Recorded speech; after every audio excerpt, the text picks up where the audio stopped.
paranji o'z momolarimizdan qolganda. Mana hozir menga ayollar uzoqdan video olishga ruxsat berishdi. Tuman markaziga borsangiz ham paranjida borasiz. Ha, shu pastga endi oladi hozir ayollar shu.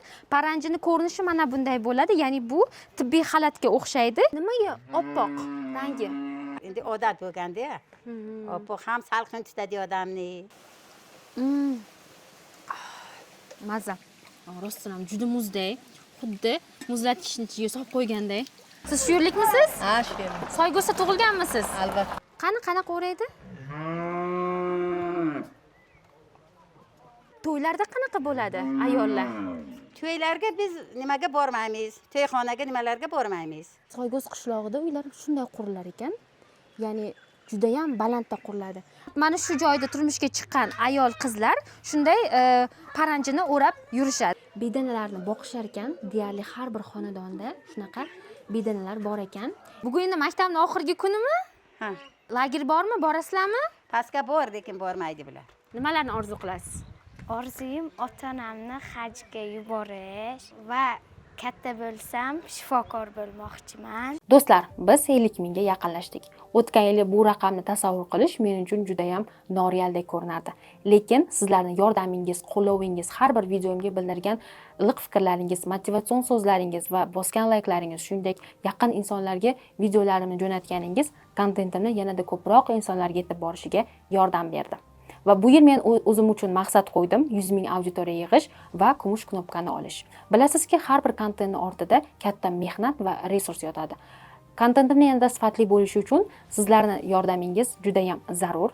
Mana shu yerda tirikchilik sayti orqali, platformasi orqali istalgan summani jo'natishingiz yoki bo'lmasam kommentariyalarda yozilgan, izohlarda yozilgan karta raqamlariga o'zingizni istalgan summangizni jo'natishingiz mumkin. Sizni yordamingiz kontentimni yanada ko'proq insonlarga yetib borishiga, sifatli kontent qilishimga, yanada ko'proq insonlarni ko'rsatishimga, ya'ni qiziqarli kontentlarni, videolarni qilishimga yordam beradi.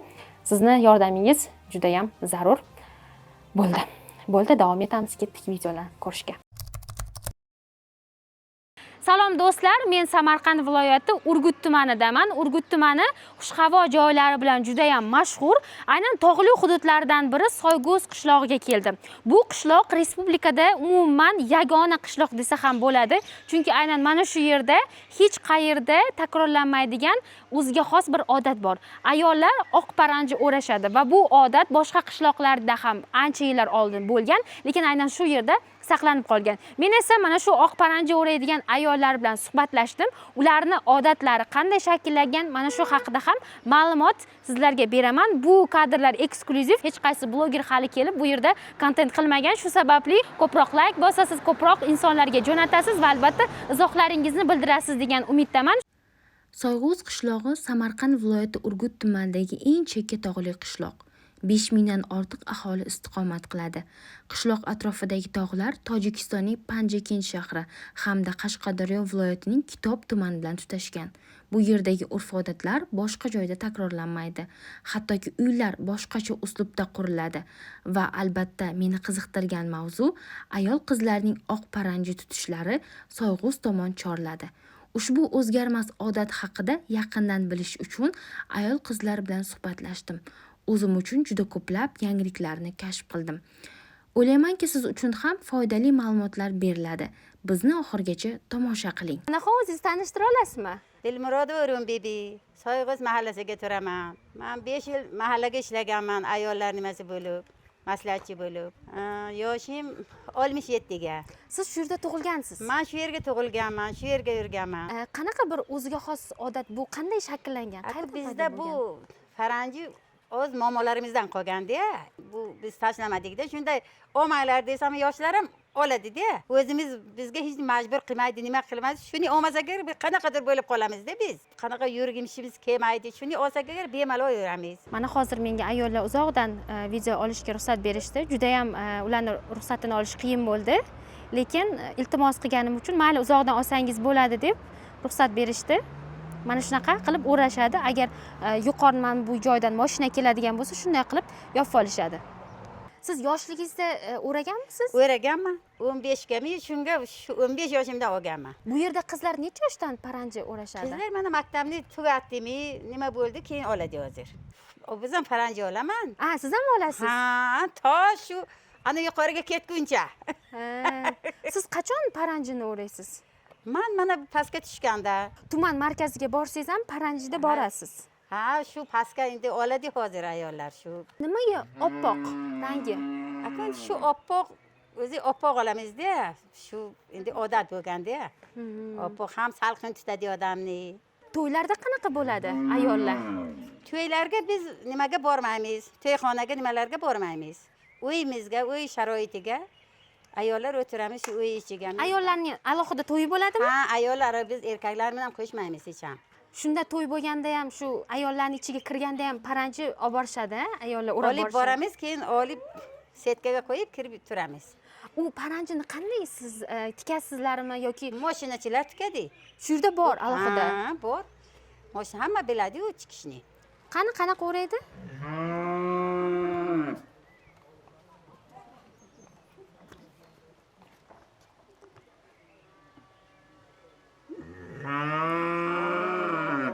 Paranjini ko'rinishi mana bunday bo'ladi. Ya'ni bu tibbiy xalatga o'xshaydi. Mato sirpanchiq bo'lganligi uchun boshda turish uchun mana bunday surib qo'yiladi. Buni mana bunday o'rashadi. Agar siz yo'lni chetida ketayotgan bo'lsangiz, erkak kishi yoki bo'lmasa mashina, begona inson o'tayotgan bo'lsa, mana bunday yopiladi.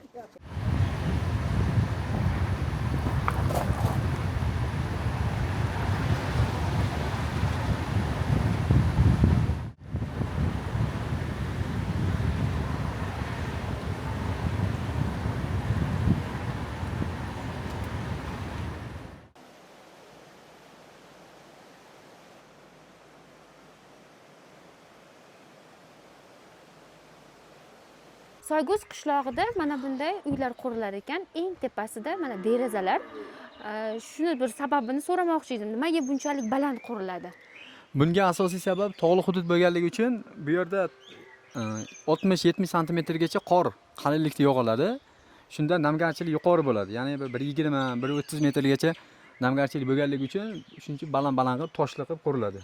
Asli sement qilinmaydi, toshli qilinadi. Sababi namgarchilik toshli ko'p ishlaganligi uchun. Yedirilib yo bir latish holatlari yo shikastlanish holatlari juda kam bo'ladi. Yonimizda uy bor, juda ham nima deydi, baland qurilganda va Soygo'z qishlog'ida juda ko'p joylarda uylar asosan shunaqa qurilar ekanda. Buni sababi nima? Sababi endi birinchi etaj nam bo'ladi. Shuning uchun ikkinchi etaj qilyapti. Uchinchi etaj nima qilyapti? Demak, bu joy tog'li qishloq bo'lgani uchun nam. Nam. Tagidan suv o'tgan vaqtiga. Hozir bu yerga odamlar ikki etaj qurishgan, Ha, nam uchun. Bu yoqdan suv kiradi hozir misolga, sel kesaga yo'l bilan. Mana olmaysiz.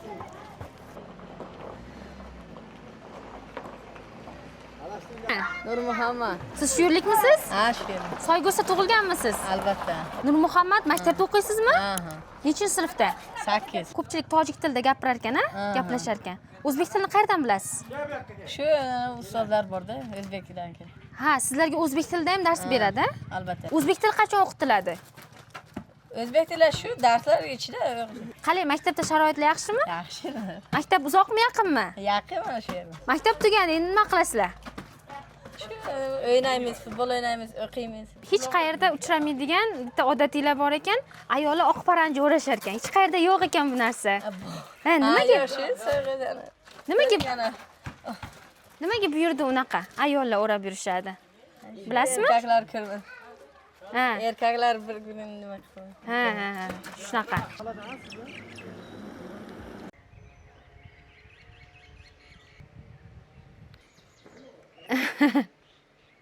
Qo'shni qishloqlarda-chi qanaqa? Yo'q, qo'shni qishloq hech qayerga yo'q. Faqat shu Soygo'z Faqat qishlog'ida. shu yerga bor. Boshqa hech joyga yo'q. Nima deb o'ylaysiz?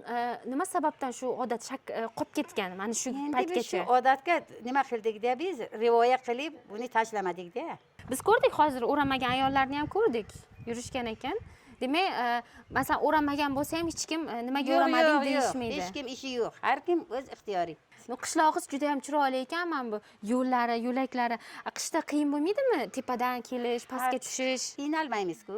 O'zimizcha o'rganib. Faqat endi qiynalish maktablarimiz uzoq. Shu mana bolalar maktabdan pastga keldingizmi? Mana shu bolalar o'sha yergacha piyoda boradi. Ba'zida yig'laydi, bormaymiz deb. Urishib yuboramiz deya. Mana bugun bormadi mana bular. Bugun endi maktabning oxirgi kunimi? Ha. Sizlarda lager bormi? Borasizlarmi? Yo'q, bormaydi. Pastga bor, lekin bormaydi bular. Siz ismingiz nima? Umida. Umida, necha yoshsiz? 11 yosh. 11 yosh. Gaplashsak bo'ladimi nevarangiz bilan? Bo'ladi. Nechinchi sinfda o'qiysiz? Bu yil 6 bo'laman, 5 tutuga. Orzungiz nima? Nimalarni orzu qilasiz? Orzuyim ota-onamni hajga yuborish va katta bo'lsam shifokor bo'lmoqchiman. Men o'zi anchadan beri kelaman degandimda.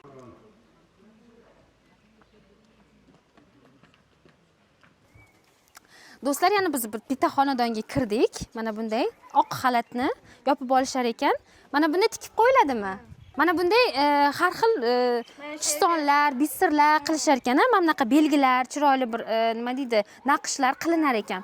Bu yerdagi mana masalan qizlar boshqa joyga ham kelin bo'lib tushadimi yoki shu joydan chiqmaydimi tashqariga?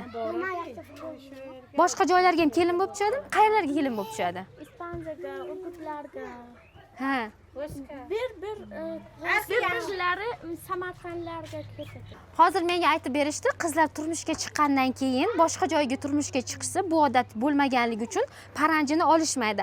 Faqat mana shu joyda turmushga chiqqan ayol qizlar shunday paranjini o'rab yurishadi. Do'stlar, Soygo'z qishlog'ida mana bunday bedanalarni boqishar ekan. Deyarli har bir xonadonda shunaqa bedanalar bor ekan. Ertalablari juda ham chiroyli ovoz chiqarishadi.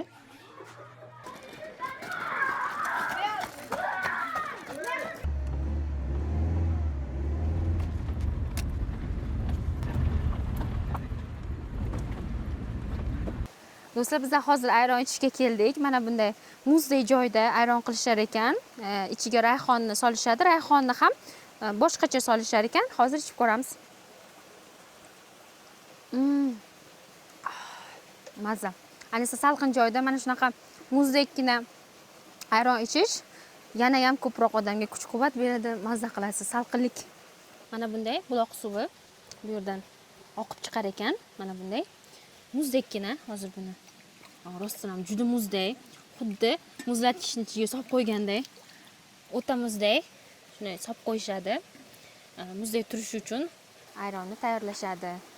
Bitta kosasi qancha? 10 ming, a?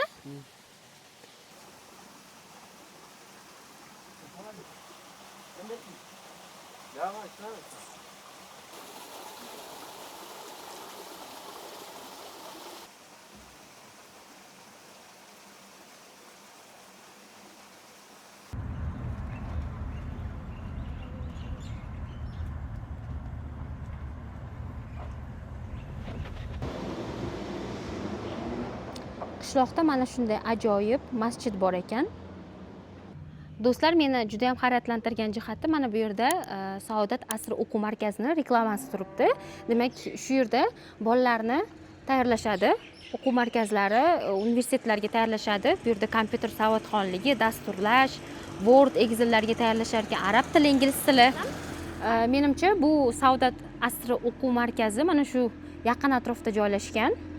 Masjidga ko'p odamlar kelganligi sababli shu joyga e'lon osishgan. Va eng mana yuqorida ko'rinayotgan bo'lsa kerak, bu yerda quyosh paneli o'rnatilgan ekan.